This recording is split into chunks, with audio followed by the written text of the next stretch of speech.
Hi, everyone, and welcome to Arlington Community Foundation's 2021 Spirit of Community Celebration. I'm Jennifer Owens, President and CEO of the Community Foundation, and I want to thank you all for joining us this afternoon. We know that nothing quite replaces the magic of coming together face-to-face with our friends, neighbors, and colleagues to celebrate the people who make Arlington a strong and vibrant community. Until we can be in big crowds again, though, we've decided to make the most of this dynamic format. We are excited to share first-person narratives told by the people and in the places where truly extraordinary things happen in our community. We all know how powerful story is for building empathy and fostering understanding. We hope you will also find moments today to let these stories inspire you to take action, to think about what you're passionate about, and to find new ways to engage. Engagement during today's program is also highly encouraged. We invite you to join us in the social media conversation using the hashtag Spirit of Community. We will be sharing your comments, which will appear in the Twitter live feed on your screen, even if you aren't on Twitter yourself. We invite you to post a picture showing us where you're watching from and who you're watching with, or to share your own message for our honorees. It is now my pleasure to introduce Arlington Community Foundation's Board Chair, Jade Gong. Jade is working hard to help us be as effective as possible in our work. Jade? Thanks, Jen. Good afternoon, everyone. We appreciate you taking the time to join us for today's celebration. On behalf of my fellow board members, we hope you will be as inspired as we are by the stories you're about to hear. We also hope you will join us in the work that happens each and every day through the Community Foundation and others to create more positive stories of great things happening in our community. We are grateful to have such strong support from the community as we have responded to the pandemic crisis and its aftermath. Some of us have been inconvenienced by this crisis, and others have been and continue to be devastated. We look forward to your continued support as we persevere to see all of our neighbors recover and prosper in this community. What attracts me to the Community Foundation is that it brings forward and supports the best and most promising ideas for tackling our most difficult problems. We saw that during the start of the pandemic in the $1 million that was provided to more than 70 organizations. And we see it today in the support of our work to create a community where everyone can thrive. We would welcome you to join us so we can continue to support our community's most vulnerable by making a gift to support our work, which you can do right now through the form available on your screen. It would be bolstering to our work if we could raise $5,000 through the course of this luncheon. Give what you can and know that the Community Foundation will use your gift to support innovation to meet the broad and diverse needs of the people you see in this community every day across a variety of disciplines. This year, for example, we've launched a guaranteed income pilot to provide $500 a month for 18 months to 200 families in our community who are living at less than 30% of our area median income. That's a family of 4 living on less than $39,000 in Arlington. Much of the work that we started before the pandemic has been made more urgent for our lowest income neighbors. We've seen an accelerating rate of displacement driven by the dual health and economic crises. We know that people need a host of supports to remain in our community: affordable housing, affordable childcare, workforce development opportunities, cash in hand, and more. Your support allows us to work on these issues and so many more as we begin the long process of recovery for those most adversely impacted by the chaos of the last 2 years. My husband Greg and I support Arlington Community Foundation because we know that this organization works tirelessly to use its resources in ways that maximize the outcomes for so many in our community. Our gift to support today's event was also to show a token of our appreciation for the tireless efforts of so many in our community, including today's honorees. But there are others who should be thanked as well. Please indulge me as I say thank you to a few people who made today possible. Our Development Committee, the rest of the Arlington Community Foundation trustees, and our wonderful staff. Also, I want to recognize every person who has ever been a member of the Arlington Community Foundation Board of Trustees. We hope you're pleased with the way our organization is evolving and innovating. And of course, we are exceptionally grateful for those who have supported our work by sponsoring today's celebration. You will notice that there's a flipbook program for today's event on your screen, which also lists our sponsors, among other content. We created this so you can browse during the course of the program when your mind inevitably wanders to make this feel as much like an in-person event as possible.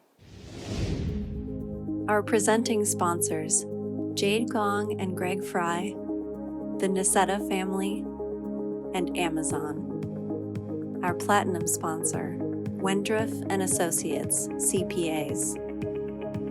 Our gold sponsors, Glenn and Jerry Ferguson, the Honorable William T. Newman Jr. and Ms. Sheila Johnson, John Andelin and Ginger Joffrey, Ron and Kit Gordon, Battlefield Automotive, R4 Capital, and Virginia Hospital Center.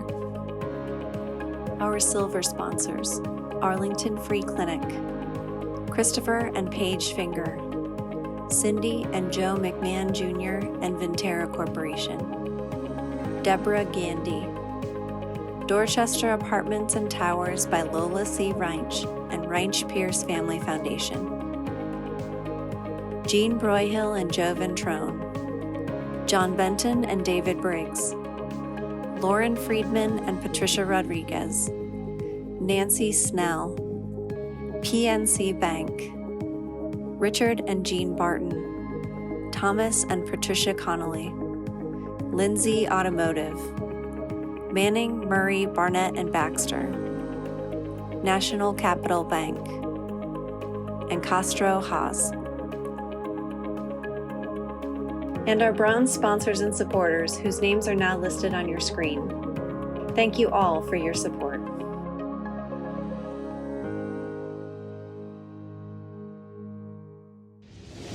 The board is also so grateful for the strong support of the community through sponsorships of our annual event.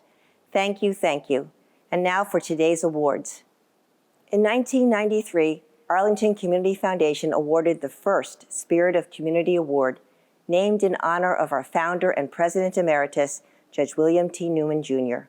We are honored to have Judge Newman here with us today to present this award.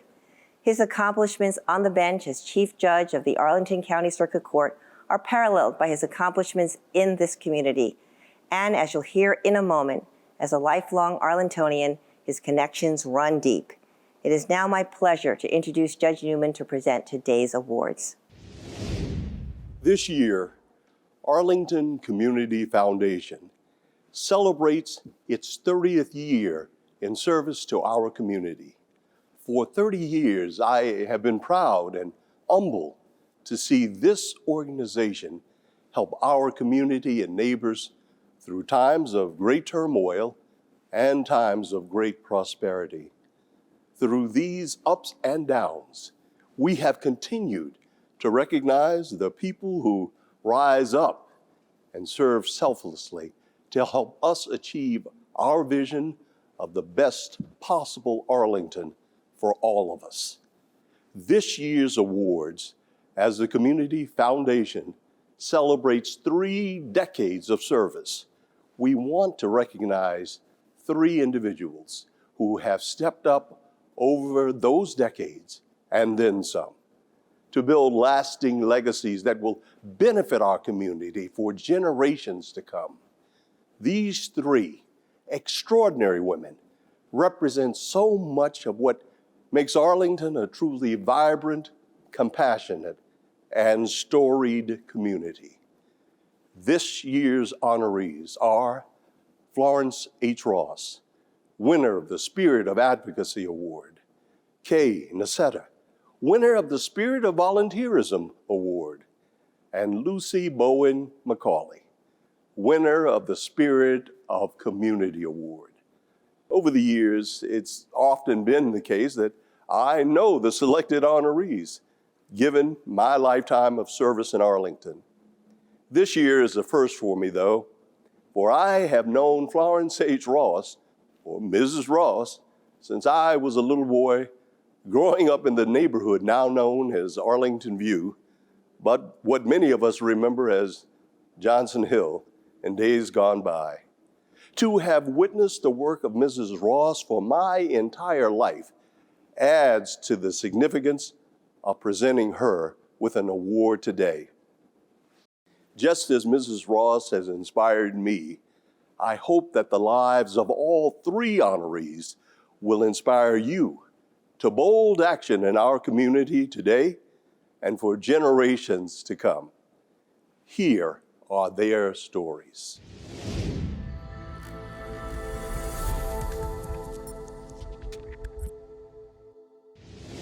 My ancestors were here. They lived in Freedman's Village, and after that, they settled in the area of Arlington, adjacent to the Arlington Cemetery. The street that I lived on was not paved. We moved here in this church in 1945. We are 155 years old. From 1866 to the present, we've been Mount Zion, but not at this site. We were still in segregated schools. But all through that, the NAACP and the church, as parents, I guess we got frustrated with some of the county government's attitudes and rules. We had meetings and we would, make up resolutions and send it to the board. We worked at it constantly on behalf of the children and the teachers at Hoffman Boston. When they said they were going to integrate, and they said, well, we're going to close Hoffman Boston Elementary and send the children to Fort Myer, because there was, even though that's a military base, they had public school. And they were going to merge our children, maybe 200, with Fort Myer. But the parents had to go to Fort Myer during the summer. We were invited to meet the principal. And he told us, well, there's a quota, and I have a number of black students, and I don't need any more. And I really don't want Hoffman Boston to come. I don't want those children here. And it was a group of parents, about 10 of us, and we were so upset. And I was in tears, and I told him, well, if you would tell me this today, I don't want my children to come here because you won't know how to treat them. And so we protested and wrote to the board, the school board, and said we didn't want to move. So they said, okay, you can stay at HB, for however long. But what they did, they took away our school nurse, they took away the gym teacher, little things, some supplies, but we stayed there another maybe 5 years. But it worked out. I said, the Lord is good, because by that time, they decided to bus our children to Long Branch, which is across Route 50. And it worked out very well for them. My family, my husband and I, we built and raised the children here. I haven't ever lived anywhere else in a long length of time. There have been a lot of changes. There's still more improvements I know that will come. But it's been amazing to see the changes.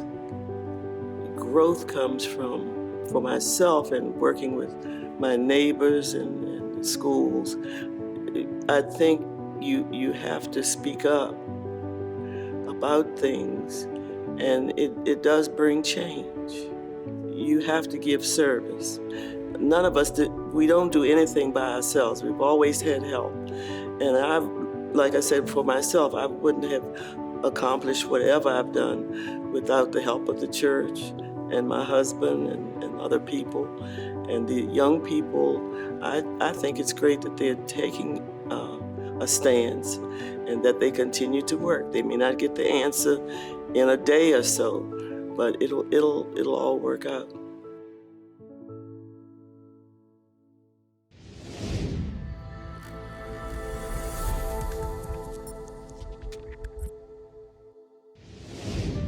What drew me to volunteering at Virginia Hospital Center was I was always wanted to be a nurse. And my friend told me they were going to have volunteers in the emergency room, and that was right up my alley. And I signed up the next day and spent 35 years in the emergency room volunteering. It might be 5 or 6 miles this afternoon pushing patients, but I've got my smartwatch on and I know how far I walk every time I do this. So it's fun. It really is. I decided to volunteer at the Arlington Free Clinic, and I've spent the last 20 years there. A lot of people don't like being at the hospital. They associate it with being sick and, dying, and I couldn't stand that. It never bothered me. No matter how bad it was, especially in the emergency room, it could get bad. It's a tough sell. You gotta want to do it. That's what I learned about myself, that I give. I like to give. My family knows that I have to do this and that it's very important for me and my well-being. And in fact, my two youngest daughters hired a very lovely young lady to come stay with my husband so I can come and continue to do this. They knew how important this was to me. That's why I do it. I'm just wed to it, let's put it that way. Yeah. Here I'm been here 45 years and 26,000 hours I have given this hospital. I'm not retiring. I said, what better place to be than here? It's very, very rewarding, let me tell you. Extremely rewarding. It keeps me coming back here all the time. And I work with wonderful people. Volunteers are special people, believe me.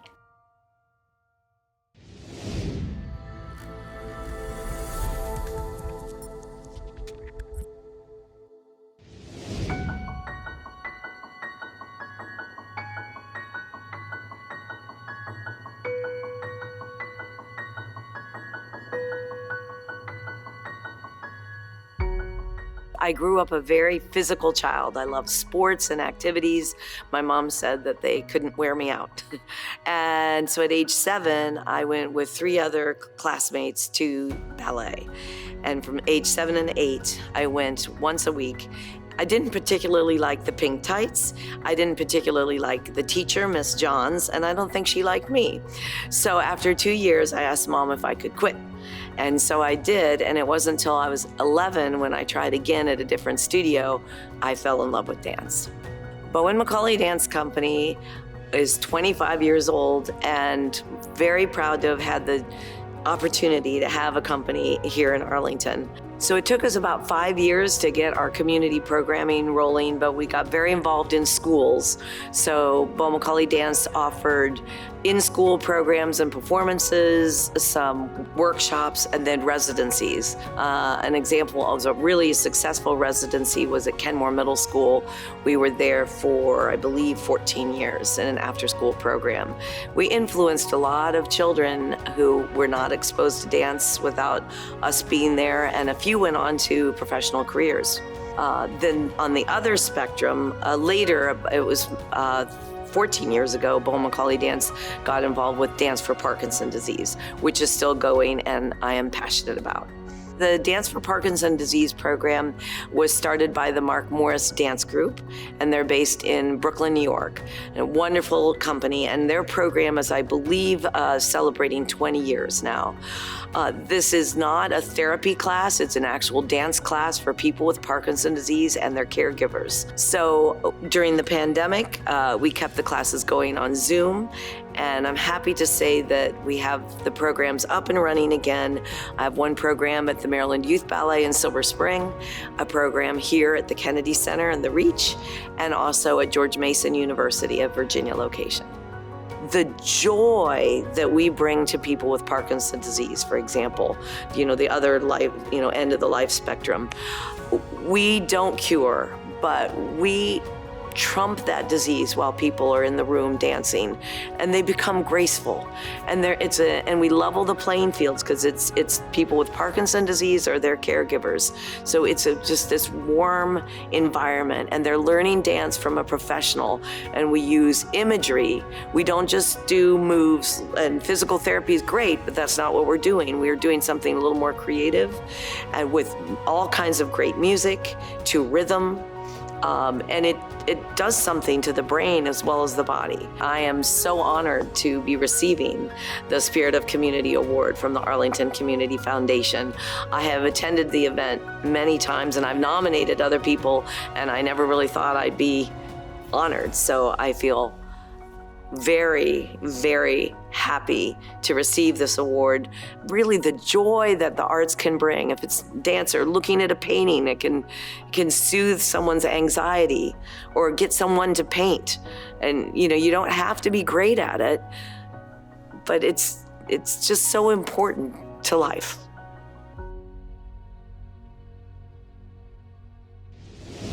We are so pleased to honor such amazing women, stepping up and putting their hearts and souls into activities that make our community stronger.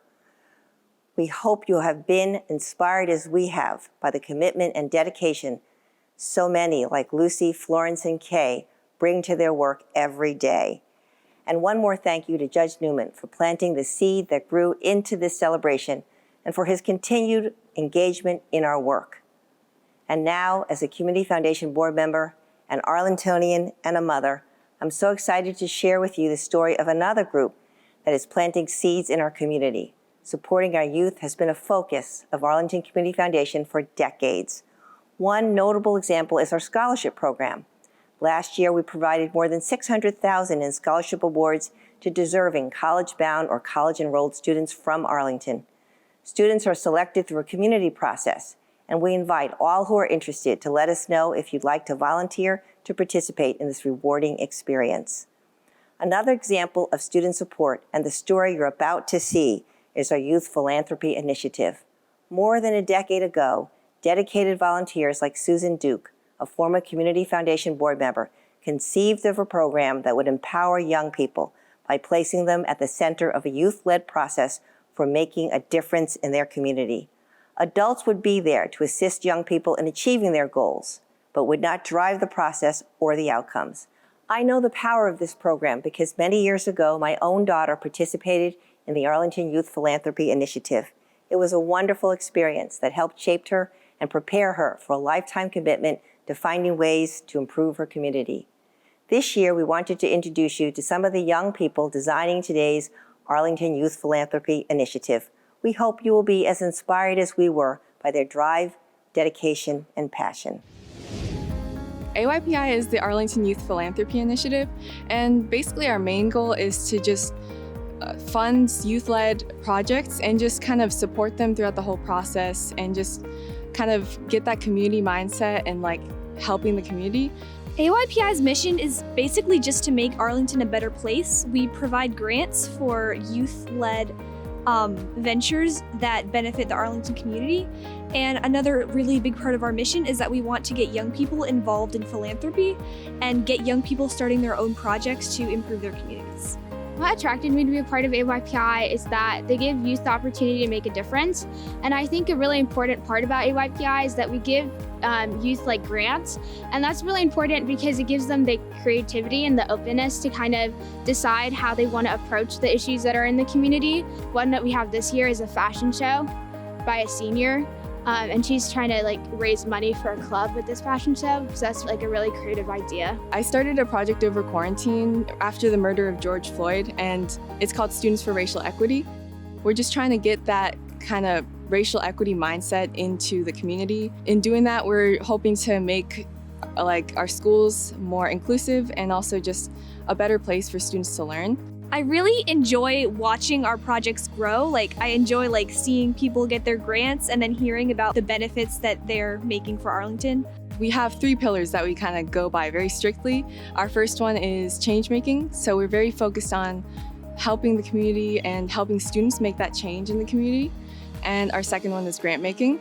So basically just providing the grants and the support to the students. And then our third one is sustainability. So that's basically just, we're trying to grow the fund for youth philanthropy, be able to provide more support to the students who want to lead these youth-led ventures. And mainly our main goal is to just help the community. I feel like AYPI has made me a more creative person and kind of thought of new ways that I can bring more people into AYPI. And it's also kind of pushed me to be more active in the community. And then also, in terms of my family and friends, I feel like whenever people see you doing something good, they kind of want to replicate it and they want to feel like they can also make a difference. And especially for youth, that's sometimes really hard to feel, but when you like showcase that, other people really want to do it. And so in my own family and within my friends, I feel like after I joined AYPI, a lot of them wanted to do things like that too and kind of start their own projects. I was attracted to AYPI because sometimes as a young person, it can feel like it's difficult to make change in the world. But AYPI kind of showed me that like it's possible and you don't have to like wait to be an adult to be able to make your community a better place. And there are like so much things that you can do as a young person. And I really just like being part of that change. In times when so much feels in flux and the future so uncertain, it provides great hope to see the commitment and optimism of our students. Innovation and compassion come together in such amazing ways when we give voice and agency to those who will lead us for the next 50 years. And now I'd like to share with you another story of innovation and creative thinking. Global power company AES has been headquartered in Arlington for more than a generation. AES is a corporate citizen of the world, supplying energy in the US and around the globe. When the pandemic hit, though, they brought their commitment to engaging in local community to the street level in Arlington. AES's corporate values include investing in their communities in a way that makes the best sense for those communities. During the pandemic, they showed just how local a global company's impact can be. I recently sat down with Medelka Makala, Vice President of Global Stakeholder Relations and Social Impact at the AES Corporation, to learn more about this longtime neighbor. I'm Medelka Makala, Vice President for Global Stakeholder Relations and Social Impact at AES. AES has been in Arlington since it was founded, and I'm wondering if you can talk a little bit about why it's important to be connected to Arlington and what value you find in being a part of the Arlington community. Oh yes, we started, AES was founded in 1981, that's 4 years ago. And we actually celebrated our 40th anniversary this year. And we started in Roslyn, and we thought that Arlington was a good place because it's well connected and also has this concept of space, more space. We're very close to Washington, D.C., very close to government officials, but we're also interconnected. We have the airports here. Our local workforce, our people are from this area. And so that's exactly what ended up happening. We ended up expanding, and that's when we moved to these offices here in Boston around 2003. And we're very happy here. We've been here for 40 years, in the area for 40 years, just because we feel that Arlington is just a very community-friendly environment.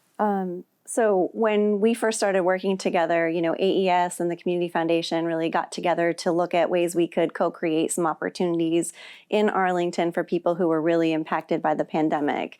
AES did things like grocery gift cards for low-income families living in affordable housing. We worked together to identify an organization, Aspire, where you were able to assist students in having access to a safe and welcoming and supportive place to be able to do school when we were still doing virtual school. Can you talk about the company values that really led AES to want to engage with the Community Foundation and in the local community?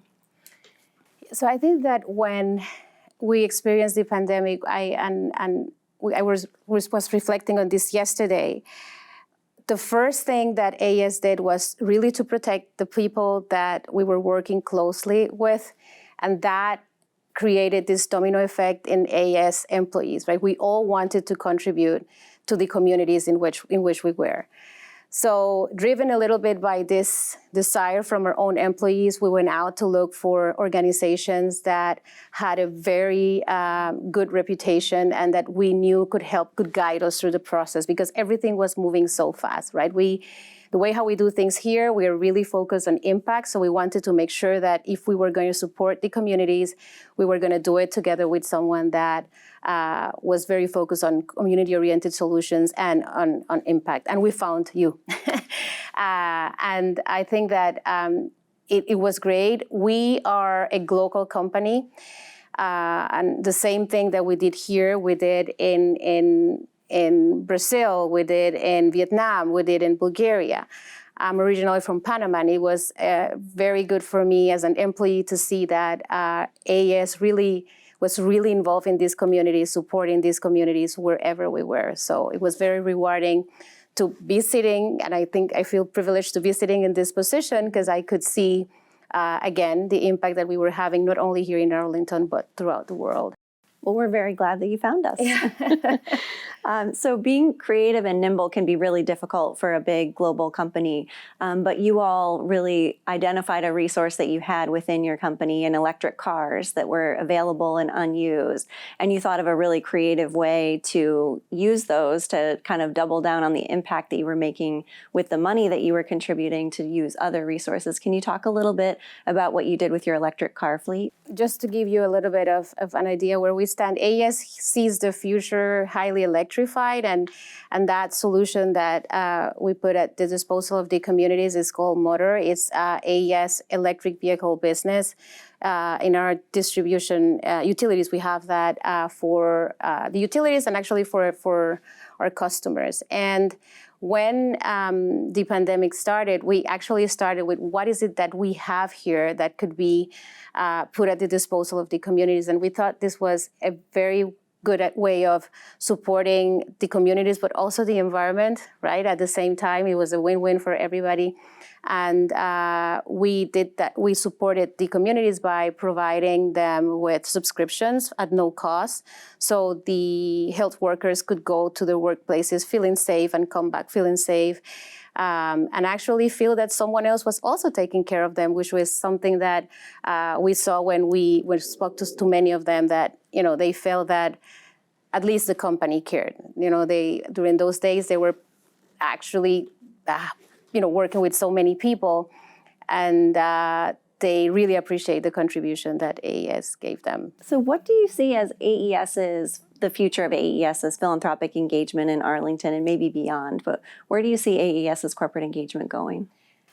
I think that AES is going to continue to support the communities in which we have a presence. Today we have, and I'm just going to give you some figures for 2020, we have benefited around 3 million people all over the world, and we have around 100 programs, sustainable programs in the businesses in which in the places in which we are operating. So I can only see that continuing, because we know that communities are extremely important for the work we do. Mm-hmm. Communities are extremely important for that social license to operate where we have a presence. So that's in terms of AES globally. We are super, super, super glad that we found you again, and that our partnership has given so many positive results. And we always talk about impact, but one thing is talking about impact, and another thing is seeing the reports and seeing concrete results. And this is something that we've seen with the Arlington Community Foundation, and we hope that next year we can continue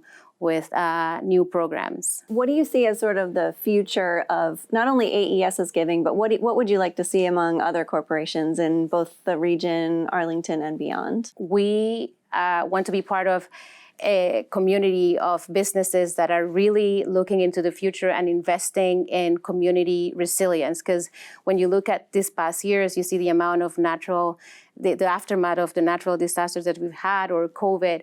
We really need to make sure that we are investing in the communities that we're operating with partners that have the knowledge and the expertise to support these communities in a sustainable way. Thank you so much, Mendelka. I really appreciate getting a chance to talk with you. Thank you. It was great. Not on Zoom for once. We appreciate the partnership with AES and the support provided to our nonprofit partners during the pandemic. Thank you to Mendelka for sharing her time with us. If you were inspired by today's program, we encourage you to continue to make donations to our community fund today and throughout the rest of the year. We would be grateful and humbled if you considered us in your year-end giving and throughout the year when you're looking for a place that your gift can make a difference in the lives of your neighbors. This event recording and the honoree videos will be available on our website at www.arlcf.org. We encourage you to share on social media and help us spread the love to our honorees among your friends. Thank you one last time to our honorees, our featured guests, and our generous sponsors. I hope that as we conclude this 2021 Spirit of Community Celebration, that you will be moved to find more ways to participate in strengthening the fabric of our community. Thank you for tuning in, and we hope to see everyone in person next year. Until then, thank you again for your steadfast support of our community, and have a joyous holiday season.